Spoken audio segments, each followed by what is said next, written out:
যে আমল করবে, অর্থাৎ হে ইমানদারেরা তোমরা আমল করবে, তোমাদের আমল যেন বিনষ্ট না হয়ে যায়। আমল বিনষ্ট হয় কিসের দ্বারাই?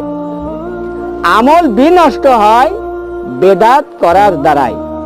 আর বেদাত যে করে সে আমল মনে করেই বেদাত করে, আমল মনে করেই বেদাত করে।